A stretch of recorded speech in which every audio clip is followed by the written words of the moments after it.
Hola querido amigo, es un placer encontrarme contigo nuevamente. Seguimos estudiando estos temas de la Biblia que nos ayudan a saber los tiempos en que vivimos y a prepararnos para la segunda venida de Jesús.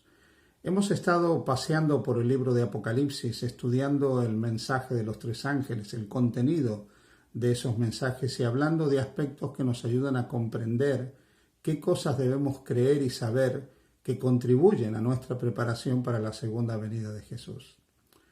Es importante, ya que estamos hablando de la segunda venida de Cristo y nuestra preparación, saber que la obra que Jesús está haciendo en este momento en el cielo, en un momento terminará. Seguramente os acordaréis que en unos temas anteriores hablamos de Jesús como nuestro sumo sacerdote celestial y hablamos del ministerio intercesor y sumo sacerdotal de Jesús en el santuario del cielo. El libro de Apocalipsis, sin embargo, dice que llegará el momento en que esa obra intercesora de Jesús en el cielo terminará. Si nosotros vamos al capítulo 15 del libro de Apocalipsis, encontramos en el versículo 5 que la Biblia dice: Después de estas cosas miré y aquí fue abierto en el cielo el templo del tabernáculo del testimonio. Y del templo salieron los 7 ángeles que tenían las 7 plagas, vestidos de lino limpio y resplandeciente, y ceñidos alrededor del pecho con cintos de oro. Y uno de los 4 seres vivientes dio a los 7 ángeles 7 copas de oro llenos de la ira de Dios, que vive por los siglos de los siglos. Ya hemos hablado de esta ira de Dios, que es finalmente permitir que el hombre coseche lo que ha sembrado. Dios respeta la decisión de cada ser humano y aquellos que no han querido tener ningún trato con Él, hacer su voluntad y no han querido adorarlo, pues Dios respetará esta decisión y la ira de Dios significa que Dios los dejará a su propia suerte para que ellos cosechen lo que eligieron. El versículo 8 dice: Y el templo se llenó de humo por la gloria de Dios y por su poder, y nadie podía entrar en el templo hasta que se hubiesen cumplido las 7 plagas de los 7 ángeles. En este momento, cuando Jesús termina su obra mediadora e intercesora en el santuario del cielo, y ya nadie puede entrar ni salir. ¿Qué significa esto? Que nadie puede ir a pedir la intercesión de Jesús para el perdón de sus pecados. ¿Por qué? Porque Jesús ya no va a interceder por la humanidad que lo rechazó y que no lo aceptó como su Señor y su Salvador personal. A estas alturas del gran conflicto entre el bien y el mal, todos han podido hacer una decisión entre adorar a la bestia, su imagen, y recibir la marca de la bestia, el nombre o el número de su nombre, o adorar al Creador, que hizo el cielo, la tierra, el mar y la fuente de las aguas. Todos aquellos que no eligieron adorar al Creador, todos aquellos que eligieron seguir el camino de la bestia, la imagen de la bestia, y recibir el sello de este poder o el nombre o la marca de este poder, finalmente no pueden ya recibir el perdón porque la obra intercesora de Jesús ha terminado en el cielo. Nadie entra y ya nadie, y no puede salir perdón desde el santuario del cielo. Al final del libro de Apocalipsis, nosotros encontramos que hay una declaración que está asociada a este momento, a este contexto. El capítulo 22 de Apocalipsis, en el versículo 11 y 12, menciona que antes de la segunda venida de Jesús, versículo 12 dice: Aquí yo vengo pronto, y mi galardón conmigo para recompensar a cada uno según sea su obra. Pero antes de esa venida de Jesús, el verso 11 menciona una declaración relacionada con esta ausencia de intercesora de Cristo en el santuario. El que es injusto sea injusto todavía, y el que es inmundo sea inmundo todavía, y el que es justo practique la justicia todavía, y el que es santo santifíquese todavía. Cuando llega el momento en que ya nadie puede entrar al santuario a pedir perdón, cuando ya no sale el perdón de Dios desde el santuario porque Jesús ha terminado su obra mediadora, intercesora, ha terminado el juicio de Dios también en ese santuario y el tiempo de gracia para la humanidad ya ha terminado, en ese momento se decreta que el que es injusto sea injusto todavía y el que es inmundo sea inmundo todavía. Ya no hay posibilidad de perdón para aquellos que rechazaron la gracia de Dios. Todos aquellos que rechazaron el mensaje salvador de Jesucristo, aquellos que rechazaron la obra redentora de Cristo, aquellos que no pusieron a Cristo en primer lugar, aquellos que eligieron obedecer a los hombres antes que a Dios, aquellos que en vez de adorar al Creador, que envió a su Hijo unigénito para salvarnos, eligieron adorar a este poder llamado la bestia, a la imagen y recibir la marca, el nombre y el número de este poder. En otras palabras, elegir la apostasía en vez de seguir al Cordero, aquellas personas ya no tienen vuelta atrás. Los que hasta ese momento han sido injustos siguen siendo injustos. Los que están impuros, sucios por sus pecados, siguen con la mancha del pecado en ellos.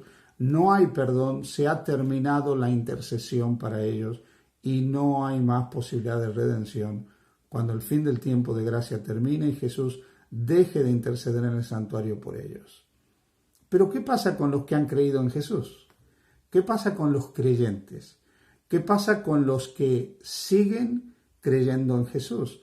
Que a estas alturas tendrán que experimentar los decretos de esta unión de poderes políticos religiosos que prohibirán comprar y vender a todos aquellos que no tengan la marca, el nombre o el número de este poder.